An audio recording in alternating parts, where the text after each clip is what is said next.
Rounded square well পটেনশিয়ালের জন্য Schrödinger equation আমাদের solve করতে হবে এখন। তো এটার সলিউশনের আমরা পুরা মানে একটা রিগোরাস অ্যানালিটিক্যাল সলিউশন আমরা করবো না, আমরা এটা রেজাল্ট নিয়ে কাজ করবো। তো শ্রোডিঙ্গার ইকুয়েশনটা যদি আমি লিখি, টাইম ইন্ডিপেন্ডেন্ট যে Schrödinger equation, time independent Schrödinger equation যেটা বলে সেটা হচ্ছে যে একটা ওয়েভ ফাংশনের ন্যাবলা স্কোয়ার, এটা হবে 2m by h cat square divide by e a square times হচ্ছে e minus v is equal to 0। Time independent, কারণ এখানে কোনো টাইমের ডিপেন্ডেন্সি নাই। এখন এইখানে যে পটেনশিয়ালটা এটা আমাদের বসাতে হবে। আমরা ডিউটোরিয়ালের ক্ষেত্রে পটেনশিয়াল বসাইছিলাম, যেহেতু রাউন্ডেড স্কোয়ারের পটেনশিয়াল, এটার জন্য হচ্ছে এখানে একটা জিনিস খেয়াল করতে হবে যে আমরা পটেনশিয়ালটা কিভাবে পাচ্ছি। যে স্কোয়ার ওয়েলের জন্য আমাদের যে পটেনশিয়ালটা ছিল সেটা হচ্ছে মাইনাস ভি নট, আর হারমোনিক অসিলেটরের জন্য যে যে হচ্ছে এটা পটেনশিয়ালটা এটা হাফ এম ওমেগা স্কোয়ার, তো আর স্কোয়ার। এই ভ্যালুটা যদি টোটাল সামেশন করে যদি এই ভ্যালুটা এখানে বসাই, তাহলে হবে minus V naught plus half M omega square R square. তো টোটাল যে ইকুয়েশনটা দাঁড়ায় সেটা হচ্ছে nabla square psi plus 2m h square square e plus V naught minus half M omega square R square equal to 0। তো 3 ডিমেনশনে এটার solution হচ্ছে আমরা কোয়ান্টাম মেকানিক্সে বের করি। আমরা আপাতত এটা অ্যানালিটিক্যাল সলিউশন করব না, আমরা যে রেজাল্ট আছে এটা নিয়ে কাজ করব। তো রেজাল্টটা আমরা যেটা পাই সেটা হচ্ছে যে e যেটা হচ্ছে এর উপর ডিপেন্ড করে, বা আমরা ল্যামডা দ্বারা প্রকাশ করি ই ল্যামডা। এই যে ই এর যে ভ্যালু, প্রত্যেকটা আইগেন ভ্যালু যেটা বলে, আমরা ডিউটোরিয়ালের জন্য বের করছিলাম। তো E lambda is equal to lambda plus 3/2 h cut omega. Omega হচ্ছে কম্পাঙ্ক, অ্যাঙ্গুলার ফ্রিকোয়েন্সি, h কাট হচ্ছে প্ল্যাঙ্কের ধ্রুবক, রিডিউস প্ল্যাঙ্ক কনস্ট্যান্ট। ল্যামডার ভ্যালু হচ্ছে 0 থেকে 1 2 3 এরকম। তো ল্যামডার যে ভ্যালুটা এইটা হচ্ছে, আবার আমরা কিন্তু সলিউশন গুলো লিখতেছি যে এই সলিউশন গুলা কি কি আসে শ্রোডিঙ্গার ইকুয়েশনে। আর সলিউশন ল্যামডার যে ভ্যালুটা আসে সেটা হচ্ছে দুইটা কোয়ান্টাম নাম্বার আসে সেখানে 2n প্লাস l মাইনাস 2। তো n এর যে ভ্যালুটা আমরা অ্যাটমিক মডেলে পড়ছিলাম, n এর ভ্যালু 1 2 3 থেকে শুরু হয়, আর l এর ভ্যালু 0 থেকে শুরু হয় 1 2 3 এরকম। তো 0 এর জন্য হচ্ছে s, তারপরে p, তারপরে d f এরকম। তো এই SPDF এর ভ্যালুগুলো হচ্ছে L এর রিপ্রেজেন্ট করতেছে, আর N এর যে ভ্যালু এগুলো হচ্ছে মূল যে কোয়ান্টাম নাম্বার বা প্রধান শক্তি স্তর, এগুলো রিপ্রেজেন্ট করতেছে। এখন শেলগুলা পাওয়ার জন্য আমরা একটা ছক করবো এনে, যে ল্যামডার ভ্যালু যেটা হচ্ছে 2n প্লাস l মাইনাস 2, তারপর হচ্ছে e ল্যামডার ভ্যালু সমান হচ্ছে lambda plus 3/2 h cut omega. এরপরে আসে হচ্ছে nl n, l, তারপর হচ্ছে nl একবার লিখবো, আমি দেখাইতেছি কেমনে। তারপর হচ্ছে সামেশন অফ, বা হচ্ছে এই প্রত্যেকটা এল এ আমরা কতগুলা ইলেকট্রন পাইতাম ওই অ্যাটমিক মডেলে, ঠিক সেম ভাবে প্রত্যেকটা উপশক্তি স্তরে আমরা কতগুলা নিউক্লিয়ন পাবো সেটার ফর্মুলা সেম 2 × 12 + 1। আর এগুলো হচ্ছে ম্যাজিক নাম্বার। আমরা তো আমাদের মূল কাজ হচ্ছে যে ম্যাজিক নাম্বারগুলো আমরা প্রেডিক্ট করতেছি আমাদের এই মডেল থেকে। আচ্ছা, তো ফার্স্টে যে ল্যামডা সেটার ভ্যালু হচ্ছে 0। তো 0 যদি বসাই তাহলে আমার এখানে ই ল্যামডার ভ্যালু আসে হচ্ছে 3/2 h কাট ওমেগা, আর এখানে হচ্ছে nl এর ভ্যালু আসতেছে হচ্ছে 1,0। এটা কিভাবে আসতেছে, যে n এর ভ্যালু যদি আমি 1 বসাই এখানে, এই n এর ভ্যালু যদি এখানে 1 বসাই তাহলে 2 আসে, আর l এর ভ্যালু 0 মাইনাস 2, তার মানে হচ্ছে ল্যামডার ভ্যালু 0 আসতেছে। তার মানে ল্যামডার ভ্যালু 0 করার জন্য আমার n আর l এর ভ্যালু কত বসাতে হবে এটা আমাকে গেস করতে হবে। 1 আর 0 বসালে হচ্ছে ল্যামডা 0 আসে। তো n এর ভ্যালু যদি 1 হয় তাহলে 1, আর l এর ভ্যালু যদি 0 হয় তাহলে হচ্ছে s, তাহলে হচ্ছে 1s আর তাহলে এখানে নিউক্লিয়র নাম্বার কত হবে, নিউক্লিয়রের যদি এল এর ভ্যালু 0 তাহলে এন আসতেছে হচ্ছে 2, প্রথম ম্যাজিক নাম্বার এটা পাবো হচ্ছে 2। আচ্ছা, এরপরে ল্যামডার ভ্যালু যদি 1 বসাই, 1 বসালে এখানে আসে 5/2 h কাট ওমেগা। তো এখানে হচ্ছে 1 1 যদি বসাই তাহলে হচ্ছে আমার ভ্যালু হচ্ছে 1 আসে। যেমন এখানে যদি এই ল্যামডার ভ্যালু যদি 1 বসাই তাহলে n এর ভ্যালু যদি 1 বসাই 2 কে 2 প্লাস হচ্ছে 1 3 3 থেকে 2 গেলে হচ্ছে 1 h 1, আর এখানে আসে হচ্ছে 1 p, আর p এর ভ্যালু যেহেতু 1 তো 3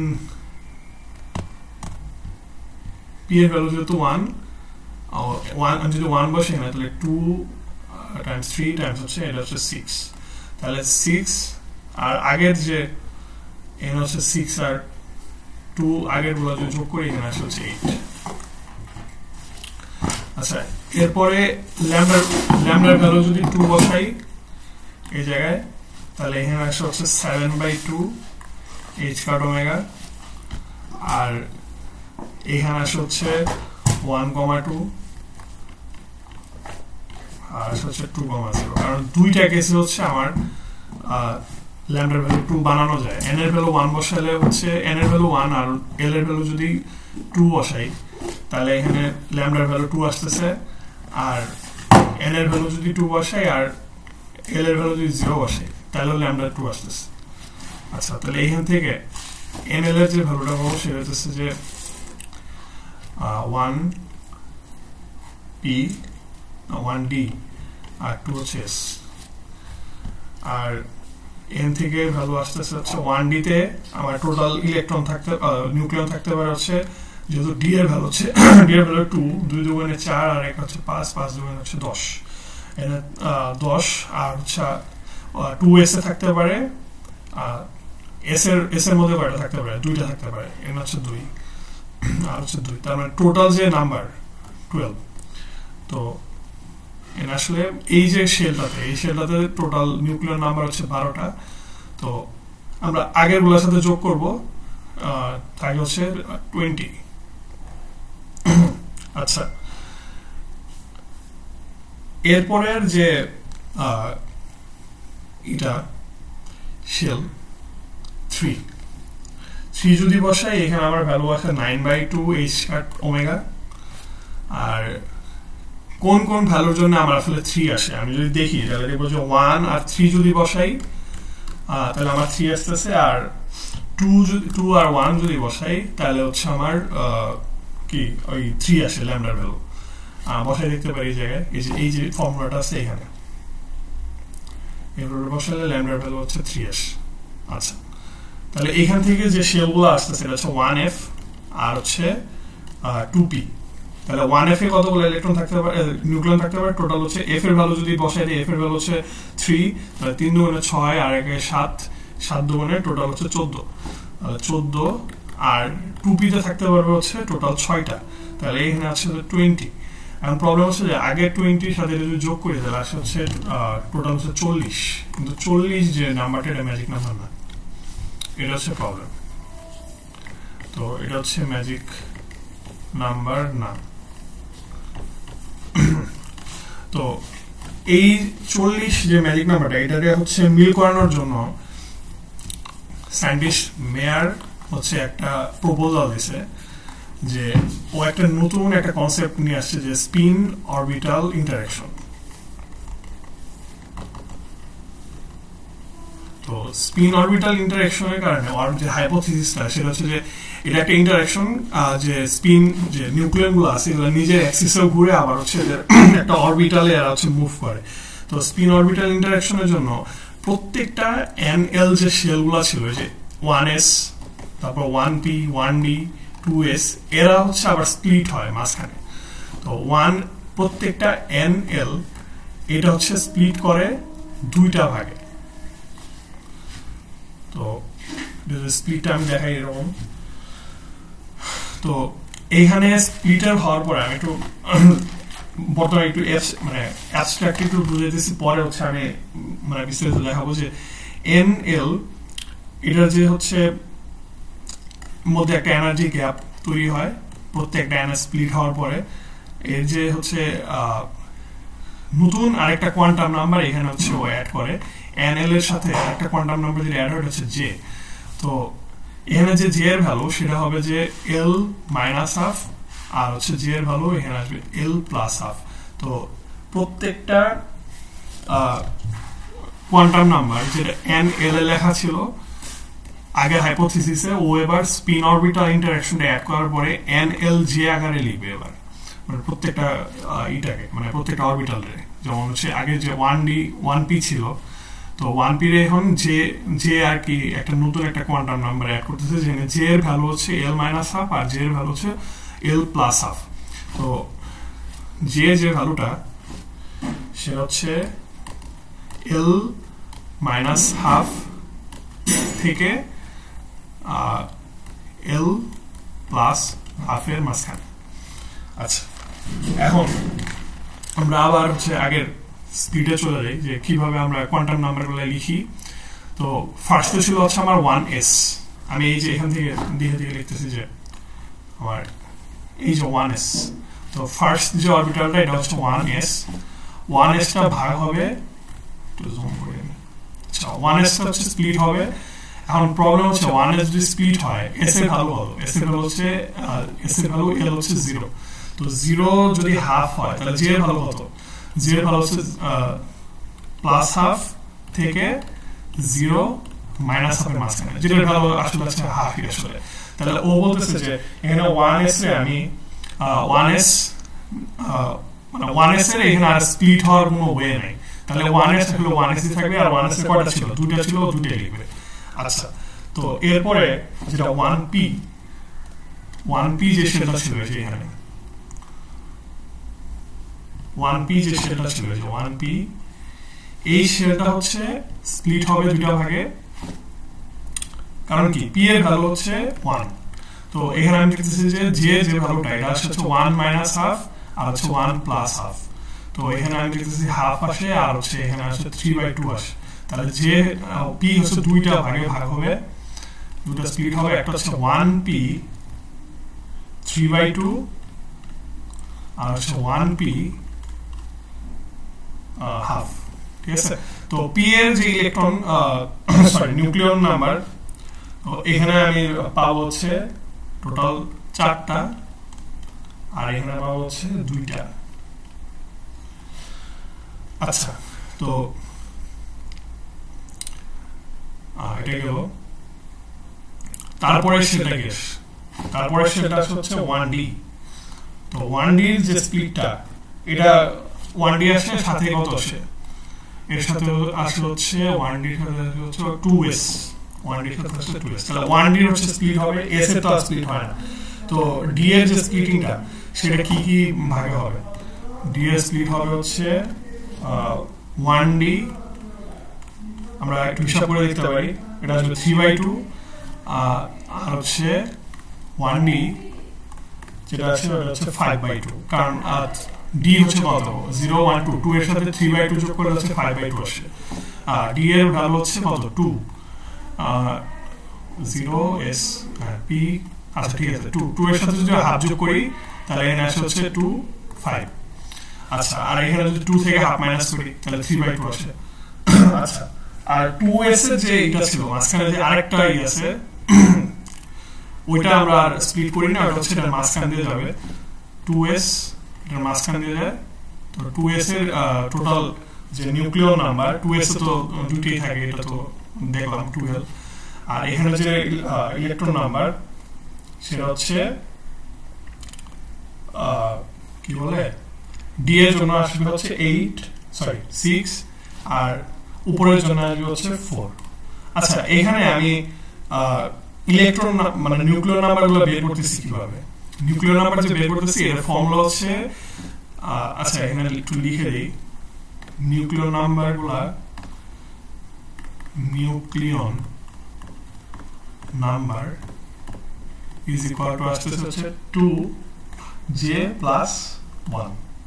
তো j এর ভ্যালুগুলো আমি যখন বসাইতেছি, যেমন এখানে j এর ভ্যালু যখন হাফ বসাবো, তো 2 আর 2 কাটা যাবে, থাকবে হচ্ছে 1 এর সাথে 1 যোগ করলে হচ্ছে 2।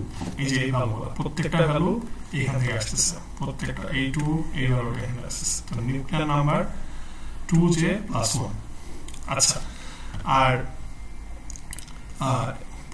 এরপরে গুলো ইনশাআল্লাহ পারবো। তো এখানে আমি দেখতেছি কোয়ান্টাম নাম্বার, প্রথম যে ফার্স্ট যে কোয়ান্টাম নাম্বার সরি ম্যাজিক নাম্বারটা সেটা ছিল হচ্ছে 2, তারপরে হচ্ছে 2, পরে দুটো হচ্ছে 6, 6 আর 2 যোগ করলে টোটাল আসে হচ্ছে 8, তারপরে 6 এর সাথে 6 2 4, তো এই সবগুলো আবার যোগ করলে আছে 20। তো এরপরে যেটা আছে ওটা হচ্ছে 1F, এটা মুছে দেই। পরে যেটা আছে এটা হচ্ছে 1F। 1F এর স্প্লিট হবে দুইটা, 1F এর একটা স্প্লিট হলো, এখানে একটা স্প্লিট হলো, তাহলে এটা হচ্ছে 1F 7/2 আর এটা হচ্ছে 1F 5/2। তাহলে 7/2 থাকলে এখানে হচ্ছে ইলেকট্রন নাম্বার আসার নিউক্লিয়ার নাম্বার আসার কথা হচ্ছে 8।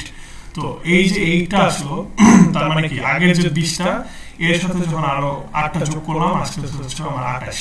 তার মানে আমি আমার ম্যাজিক নাম্বার পাই গেছি 2 8 20 28 50। তো এরপরে যদি আরেকটু উপরে যদি লিখতে চাই আমি টোটাল 50 পর্যন্ত দেখাই দিই। 2p একটা স্প্লিট হয়, 2p যে স্প্লিটটা হয় সেটা হচ্ছে 2p হাফ, আর আরেকটা যে স্প্লিট এটা মাঝখানে দিয়ে যাবে সেটা হচ্ছে যে 2p 3/2। তাহলে এখানে আসছে হচ্ছে 8 এর পরে 4, এখানে আসছে হচ্ছে 6 আর এখানে আসছে হচ্ছে 2। আচ্ছা, এরপরে যে আসবে এটা হচ্ছে 1G। আমরা কখনো অ্যাটমিক মডেলে কখনো জি দেখিনি, কিন্তু আমাদের নিউক্লিয়ার মডেলে জি আছে। তো জি এর যখন স্প্লিট হয় তো এটা আসবে হচ্ছে 1G 7/2 আর এখানে আসবে হচ্ছে 1G 9/2। তো এখানে আসতে হচ্ছে 10, আসতে হচ্ছে 8। আচ্ছা, তো এই 10 পর্যন্ত যদি যোগ করি সবগুলা এই সবগুলা 28 সহ যদি যোগ করি আমি দেখতেছি হচ্ছে আমার 50। তার মানে এই ম্যাজিক নাম্বারগুলো আমার আসতেছে 2 8 20 28 50 50 পর্যন্ত যদি পারি তাহলে আমাদের মানে কমপ্লিট। এরপরেও আছে কিন্তু ওগুলো আমাদের দরকার নেই। তো আচ্ছা, অ্যাটমিক মডেলের জন্য যদি ম্যাজিক নাম্বারগুলো আসলে লিখতে চাই তাহলে কিভাবে আসলে লিখতাম? আচ্ছা, ধরলাম যে হচ্ছে আমার 1s2 2s2 2p 6। আচ্ছা, 1s2 এটা কি স্টেবল না, তার মানে 2 হচ্ছে ম্যাজিক নাম্বার। আবার 2 এর পরে আরো যদি 6টা, এটা কিন্তু স্টেবল। তো স্টেবল হতে হলে যত অষ্টপূর্ণ হয়ে আছে তার মানে এখানে হচ্ছে 8 2 10, তার মানে হচ্ছে 2 10 10 হচ্ছে একটা ম্যাজিক নাম্বার অ্যাটমের জন্য, অ্যাটমিক ম্যাজিক নাম্বার। আচ্ছা, 2 10, তারপরে এখানে যেটা আসতেছে 2p6 3s2 3p6 লিখতে পারি। তো 8, এটার সাথে আরো 8টা যোগ হয়েছে, তারপর আসতেছে আমার 28 না 28 না 12 12 আর হচ্ছে 20। এই তো, তার মানে 2 10 2 10 20 এগুলো হচ্ছে অ্যাটমিক ম্যাজিক নাম্বার। যদিও লেখা হয় না কখনো অ্যাটমিক ম্যাজিক নাম্বার, কিন্তু মানে বোঝানোর জন্য আর কি বলতেছি যে এখানে আমি ম্যাজিক নাম্বারগুলো আসলে যোগ কেন করতেছিলাম মূলত এই জন্য, মানে একটা অ্যাটমিক মডেলের সাথে আর কি আমি একটা প্যারালাল দেখাইছি। তো কোয়ান্টাম নাম্বারগুলো কিভাবে লিখতেছি, n l j আকারে, আর আমার যে নিউক্লিয়র নাম্বার প্রত্যেকটা শেলে বসবে নিউক্লিয়র নাম্বার এটা হবে হচ্ছে 2J+1। আমরা যদি এই দুটো জিনিস বুঝি তাহলে হচ্ছে শেল মডেলের যে মানে কি বলে নিউক্লিয়র বিন্যাস, নিউক্লিয়র কনফিগারেশন, এটা পাওয়া আমাদের জন্য ইজি হবে। তো আমরা এখন কিছু উদাহরণ দেখব। স্পিন আর প্যারিটির একটা কনসেপ্ট আছে আমাদের লাস্ট এই শেল মডেলের জন্য, স্পিন প্যারিটি। আচ্ছা, রাফি যদি বলি স্পিন মানে আমরা যেটা বুঝি যে হচ্ছে মানে নিজের অ্যাক্সিসে ঘোরা, আসলে নিজের অ্যাক্সিসে কিছু ঘুরে না, নিউক্লিয়ন গুলো আসলে নিজের অ্যাক্সিসে ঘুরে না। এই ক্যালকুলেশনটা আমরা দেখতে পারি যে একটা নিউক্লিয়ন যদি আসলে নিজের অ্যাক্সিসে ঘুরতো তাহলে এটার ঘূর্ণায়নটা প্রায় লাইটের স্পিডের চেয়ে বেশি হওয়ার কথা। তো লাইটের স্পিডের বেশি ঘোরা তো আসলে মানে রিলেটিভিটির ভায়োলেশন। তো সেই জন্য মানে ক্লাসিক্যাল ওয়ার্ল্ডে আমরা যেভাবে স্পিনটার হচ্ছে কনসেপ্ট করি একটা রোটেশন হিসেবে, এই ধারণাটা আসলে ভুল। নিউক্লিয়ন গুলা বা ইলেকট্রন গুলা নিজের অ্যাক্সিস আসলে ঘুরে না। স্পিন গুলা আসলে মানে খুবই একটা অ্যাবস্ট্রাক্ট একটা কনসেপ্ট, কিন্তু আমরা বোঝার জন্য আপাতত হচ্ছে বলতেছি যে স্পিন মানে হচ্ছে নিজের অ্যাক্সিসে ঘোরা। তো স্পিন দুই রকমের হয়, নিউক্লিয়ন গুলো হচ্ছে সাধারণত হাফ স্পিনে থাকে, আর প্যারিটি হচ্ছে স্পিনের ডিরেকশন। যদি ক্লকওয়াইজ হয় তাহলে হচ্ছে পজিটিভ প্যারিটি, প্যারিটির পাই দ্বারা প্রকাশ করে। আর যদি ধরেন এটা কি ক্লকওয়াইজ, আচ্ছা ক্লকওয়াইজ আর হচ্ছে অ্যান্টি ক্লকওয়াইজ। আচ্ছা, তো এটা হচ্ছে ক্লকওয়াইজ, এটা হচ্ছে অ্যান্টি ক্লকওয়াইজ। এখন স্পিন আর প্যারিটি হচ্ছে কিভাবে বের করে, যদি কোনো একটা নিউক্লিয়াস ইভেন নিউক্লিয়াস হয়, তার মানে হচ্ছে আমার প্রোটন সংখ্যাও ইভেন সংখ্যক আর নিউট্রন সংখ্যাও হচ্ছে ইভেন সংখ্যক, তাহলে এর যে স্পিন হচ্ছে 0। কারণ হচ্ছে ধরলাম যে আমার প্রোটন হচ্ছে প্রোটন 4টা আছে আর নিউট্রন 4টা আছে, তাহলে আমরা জানি ফার্মির যে এক্সক্লুশন প্রিন্সিপাল, পাউলির যে এক্সক্লুশন প্রিন্সিপাল বা বর্জন নীতি, সেটা কি বলে যে প্রত্যেকটা কোয়ান্টাম স্টেট আসলে আলাদা হবে। কখনো দুইটা নিউক্লিয়ন বা দুইটা ফার্মিয়ন, দুইটা ইলেকট্রন কখনো পাবো না যেগুলো সবগুলা হচ্ছে আমার ইলেকট্রন, সবগুলার কোয়ান্টাম নাম্বার হলো সেম। তো দুইটা প্রোটনের স্পিন আসলে কখনো সেম ডিরেকশনে হবে না। তো একটা পজিটিভ একটা প্রোটনের ডিরেকশন যদি আপওয়াইজ হয় আর একটা অবশ্যই নিচের দিকে হবে, একটা নিউট্রনের যদি আপওয়াইজ মানে আপ ডিরেকশন হয় এটা অবশ্যই নিচের দিকে হবে। তো ইভেনের জন্য আমার স্পিন হচ্ছে 0, এটা হচ্ছে প্লাস হাফ, এটা মাইনাস হাফ, এটা প্লাস হাফ, এটা মাইনাস হাফ, তো সবগুলো মিলে আর কি 0। আচ্ছা, প্যারিটিটা যেভাবে বের করে সেটা হচ্ছে প্যারিটি হচ্ছে ইভেন, তার মানে হচ্ছে পজিটিভ। কোন একটা স্পিন ইভেন নিউক্লিয়াসের প্যারিটি হচ্ছে পজিটিভ। তো আমরা এটা এইভাবে লিখি, যে পাই মানে হচ্ছে 0 পজিটিভ, যে হচ্ছে স্পিন, পাই হচ্ছে প্যারিটি। আচ্ছা, যে হচ্ছে টোটাল স্পিন আর কি। আচ্ছা, এরপরে হচ্ছে যদি ইভেন অড হয় বা হচ্ছে অড ইভেন হয়, যে কোনো একটা যদি অড হয়ে যায় একটা যদি ইভেন হয়ে যায়, ওই ক্ষেত্রে ফর্মুলাটা একটু জটিল। সেটা হচ্ছে যে এটা হচ্ছে প্যারিটি, প্যারিটির ফর্মুলা হচ্ছে -1 পাওয়ার হচ্ছে L। তো L আমরা হচ্ছে দেখবো যে আমরা যখন নিউক্লিয়ন কনফিগারেশনটা করবো, করার পরে দেখবো যে লাস্ট যে হচ্ছে নিউক্লিয়নটা এটা কোন শেলে গেছে, তারপরে হচ্ছে আমরা L এর ভ্যালুটা এখানে বসাবো। আচ্ছা, আর এটা যে অড নিউক্লিয়ন, আচ্ছা একটা এক্সাম্পল নিই, 13 কার্বন। তো 6টা হচ্ছে আমার কি বলে 6টা প্রোটন আছে আর 7টা হচ্ছে নিউট্রন আছে। তো এটার জন্য আর আচ্ছা, এটা আমরা যদি ই করি, ফার্স্ট যে শেলটা 1s এর শেল 1s হাফ যত, তো 1s হাফ, এখানে ইলেকট্রন নিউক্লিয়ার থাকতে পারে কয়টা, 2টা। আচ্ছা, 2টা আমি দিয়ে দিলাম। আমার কাছে টোটাল আছে কয়টা, 4 5 6 7। আচ্ছা, টোটাল নিউট্রন আছে হচ্ছে 7টা। এরপরে হচ্ছে 1s এর পরে আছে কি 1p। তো 1p 2টা স্প্লিট হয়, এটা জানি। একটা হচ্ছে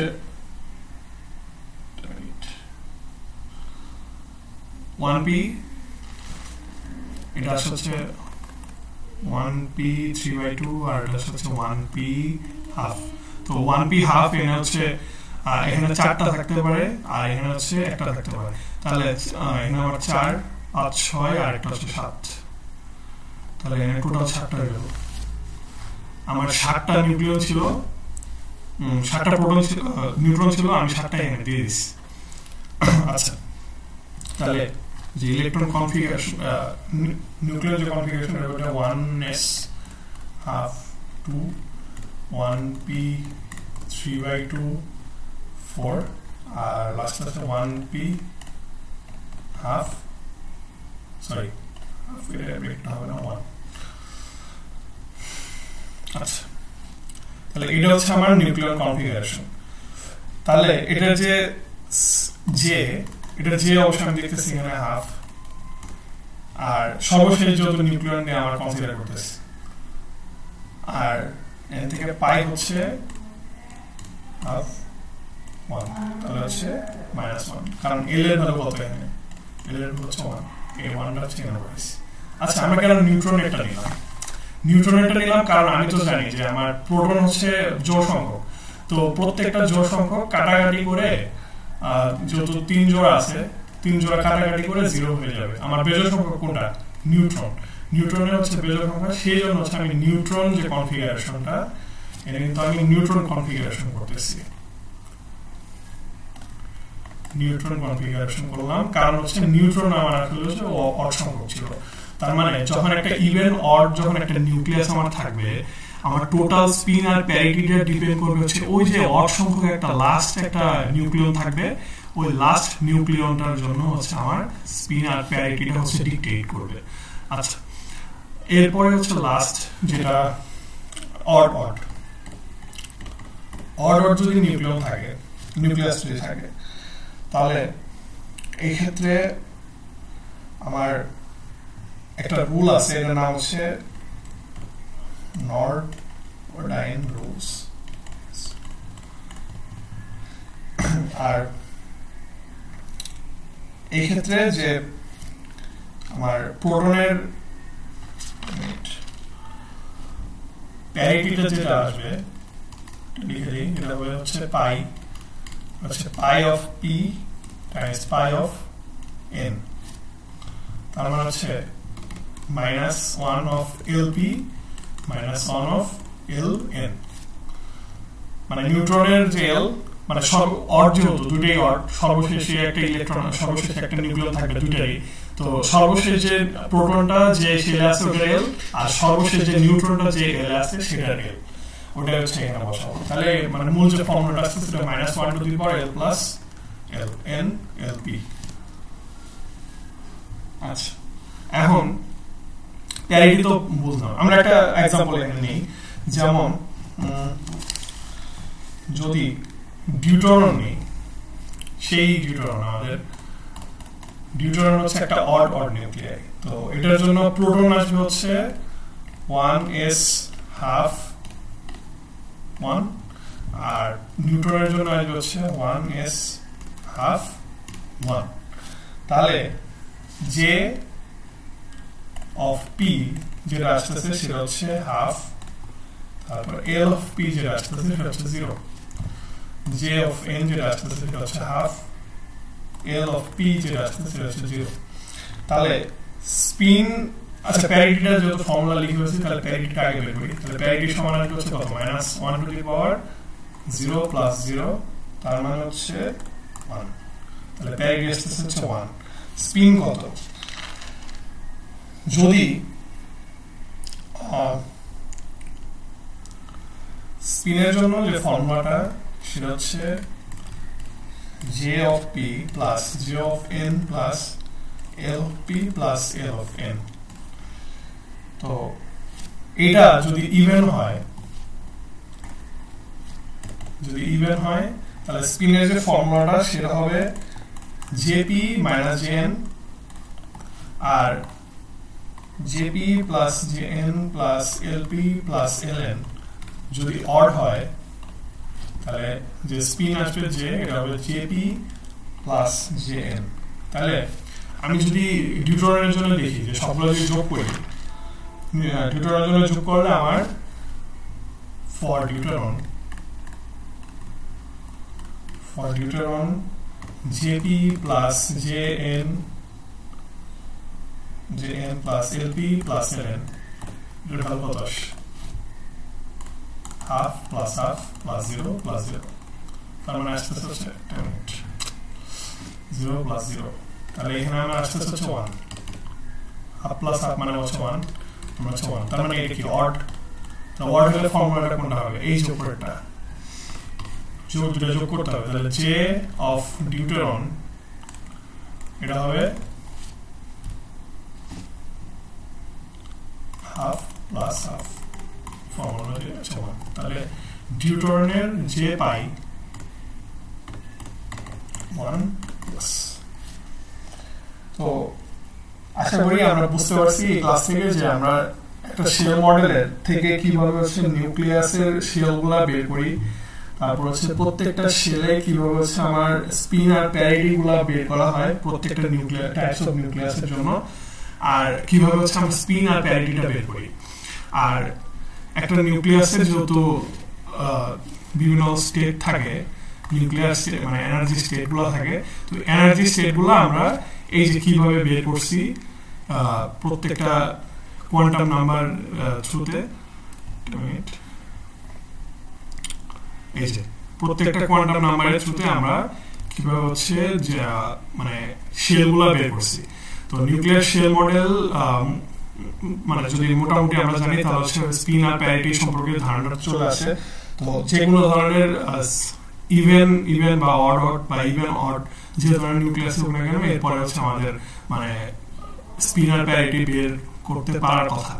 আর যদি যে কোনো একটা পার্টিকুলার নিউক্লিয়াসের জন্য যদি বলে যে নিউক্লিয়ার কনফিগারেশন বের করো, তো আমরা আশা করি ওখান থেকে মানে এই রুলটা মানে এই মেথডটা ইউজ করে আমরা বের করতে পারবো। তো যদি হচ্ছে এক্সামে যদি আসে তাহলে এইখানে যে ব্লান্ডারটা দেখাইছি আমি 40, এই ব্লান্ডারটা দেখানোর দরকার নেই। আমরা ডিরেক্টলি হচ্ছে মানে মেয়ারের যে রুলটা আছে এনপি রে হচ্ছে দুইটা ভাগে স্প্লিট করে আমরা ডিরেক্টলি হচ্ছে মানে এই নিউক্লিয়ার কনফিগারেশনটা দেখাই দিলেই হবে।